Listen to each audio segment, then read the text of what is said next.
प्यारे दोस्तों, ये है टोनी चिड़िया और सुंदरी कवि जो एक ही दरख्त पे घोंसला बनाकर रहा करती थी।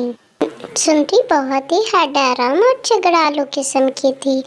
टोनी सारा दिन अनाज जमा करती और सुंदरी हमेशा शाम को उससे अनाज मांगकर खा लिया करती थी।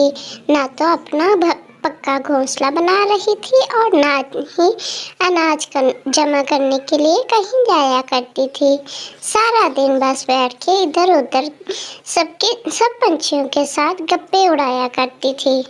टुनी उससे बहुत परेशान थी कि रोजाना मैं कितनी मेहनत करके अनाज जमा करती हूँ और सारा अनाज सुंदरी को देना पड़ जाता है। इसीलिए वो अपनी दोस्त टुनटुनी के पास जाती है और उससे बताती है कि इस तरह मुझे सुंदरी ने बहुत परेशान कर रखा है। तुम ही कोई मशवरा दो कि मैं क्या करूं। फिर टुनटुनी टुनी को समझाती है कि तुम अनाज जमा करके मेरे घर रख लिया करो। जब सुंदरी इधर उधर कहीं जाए तो तुम उठाकर अपने घर ले जाया करो ताकि तुम अनाज खा सको। टुनी ऐसा ही करती है। उसको टुनटुनी का मशवरा बहुत अच्छा लगता है। वो रोजाना फिर अनाज जमा करके टुनटुनी के घर रख जाती है और जब सुंदरी कहीं आसपास जाती है तो तब अनाज उठाकर वो घर ले जाती है। ऐसे ही काफी दिन गुजर गए। टुनी ने आज भी सारा अनाज जो जमा किया था टुनटुनी के घर छुपा देती है। वापस जब जाती है तो अरे आओ टुनटुनी, इतनी देर लगा दी तुमने। आज तो मेरे पेट में भूख से बहुत ही दर्द हो रहा है। क्या तू अनाज नहीं लेकर आई? अरे क्या बताऊं सुंदरी बहन, आज तो मुझे अनाज मिला ही नहीं। सारा दिन जंगल में इधर उधर घूमती रही, कुछ भी खाने को नहीं मिला। अरे सब जानती हूँ मैंने देख लिया था तुम्हें अनाज लेकर आते हुए और सारा अनाज तुम टुनटुनी को दे आई हो। वो टुनटुनी आजकल तुझे बहुत पटियां बढ़ाती है। मैं जा रही हूँ, अभी उससे बात करके आती हूँ। तो उसको तो आज मैं नहीं छोड़ूंगी, तुम फिक्र मत करो। अरे नहीं सुंदरी बहन, ऐसा कुछ नहीं है। वो तो टुनटुनी का अनाज था। लेकिन सुंदरी टुनी की एक नहीं सुनती और टुनटुनी के घर पहुंच जाती है।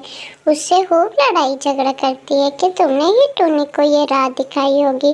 कितना अच्छा मुझे रोज अनाज ला कर देती थी खाने के लिए और आज तुम्हारी बातों में लगकर उसने अनाज तुम्हें दे दिया। टुनटुनी उसको बहुत समझाने की कोशिश करती है लेकिन सुंदरी थी बहुत ही बुरी। वो टुनटुनी की एक बात नहीं सुनती और लड़ाई झगड़ा करके टुनटुनी को खूब खरी खोटी सुना देती है। टुनटुनी भी बहुत समझदार थी। वो भी सुंदरी कवि को अच्छी खासी सुना देती है कि तुमने टुनी को कितना परेशान कर रखा है।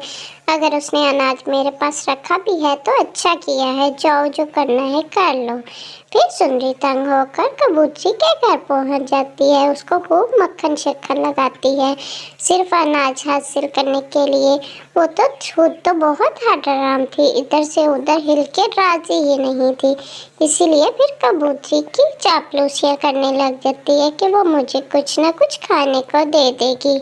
पिंकी कबूतरी भी टुनी की तरह सीधी सादी थी। वो भी सुंदरी की बातों में आ जाती है और जो कुछ खाने के लिए बना रखा होता है वो सुंदरी को देने के लिए तैयार हो जाती है। पिंकी कबूतरी ने आज तो बहुत मज़े की बिरयानी बना रखी थी।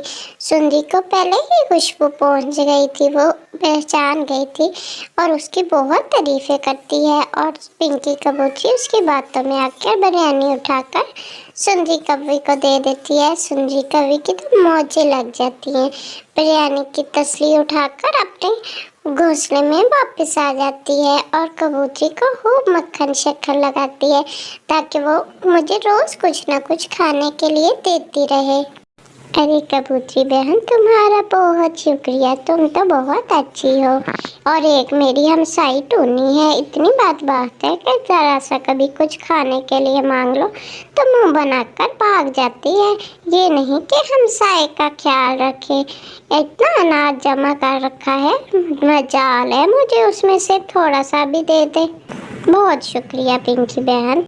तो वेलकम प्यारे दोस्तों, हमारी स्टोरी देखने के लिए आपका बहुत बहुत शुक्रिया। और जल्दी से कमेंट में बताइए कि आपको हमारी वीडियो कैसी लगी। कमेंट में बताइए। अगर आपको वीडियो अच्छी लगी तो दिल वाला इमोजी भेजिएगा, और नहीं अच्छी लगी तो सैड वाला। और जल्दी से हमें कमेंट सेंड करिए, और वीडियो को लाइक और शेयर लाजमी करें। वीडियो को लाइक करोगे तो मुझे बहुत अच्छा लगेगा, और सबसे ज़रूरी बात है हमारे चैनल को सब्सक्राइब करना मत भूलिएगा। तो जल्दी से चैनल को सब्सक्राइब करिए और देखिए वीडियो टूनी की प्यारी प्यारी जो है सिर्फ आपके लिए। तो चलिए आगे देखते क्या होता है सुन्नी के साथ। अरे आज तो मज़े हो गए। कैसी पागल बनाया मैंने पिंकी कबूतरी को। देखो तो सही कैसी मकारा ने सारी की सारी बिरयानी उठा के मुझे दे दी। अब मेरे तो मज़े हो गए। कितने मज़े से बिरयानी खाऊंगी। रात दिन 2 दिन तो मेरे आराम से गुजर जाएंगे। इस टुन्नी की शक्ल तो ना देखनी पड़ेगी। आज मज़े से बिरयानी खाऊंगी। कल कबूतरी को फिर बहला फुसला के कुछ और ले आऊंगी। मेरे तो मज़े हो गए। जल्दी जल्दी खा लेती हूँ, फिर थोड़ा सा टूनी को बेवकूफ़ बना के कुछ और ले लूँगी। खाने का भूख लगी तो। कितनी मज़े की बिरयानी है आज तो। मेरे मज़े हो गए। वाह रे वाह कबूतरी, पिंकी कबूतरी, वाह। फिर एक दिन बहुत ज़ोरों से बारिश होती है। फिर सुंदरी अपने घोंसले में बैठी रोने लग जाती है। टुन्नी को बोलती है कि मुझे अपने घोंसले में ले लो, वरना मैं तो ठंड से मर ही जाऊंगी। टुन्नी उसको कहती है, मैंने कितनी दफ़ा तुम्हें समझाया था कि अपना पक्का घोंसला बना लो, लेकिन तुम्हें तो सुस्ती से फुर्सत ही नहीं मिलती। फिर सुंदरी को भी एहसास होता है कि उसने टुन्नी की बात ना मानकर कितनी बड़ी गलती की है। फिर टुन्नी को उसका एहसास होता है और टुन्नी उसको अपने घर में बुला लेती है। लेकिन सुंदरी फिर उससे वादा करती है कि मैं आइंदा अपना पक्का घोंसला भी बनाऊंगी और रोज़ाना अपने लिए अनाज भी जमा करके लाऊंगी। मैं तुमसे वादा करती हूँ टुन्नी बहन, मैं आज के बाद कभी तुमसे अनाज नहीं मांगूंगी और अपना पक्का घोंसला भी बनाऊंगी और अपने लिए रोज़ाना से अनाज भी जमा करूंगी। आइंदा मैं ऐसे हरामियाँ कभी नहीं करूंगी। आज तुम्हारा बहुत बहुत शुक्रिया जो तुमने मुझे अपने घर में रख लिया, वरना मैं तो मर ही जाती। और देखो ना, मेरा तो घोंसला भी टूट गया है। फिर टुन्नी उसको अच्छा सा खाना बना के देती है। वो खुशी खुशी खा लेती है।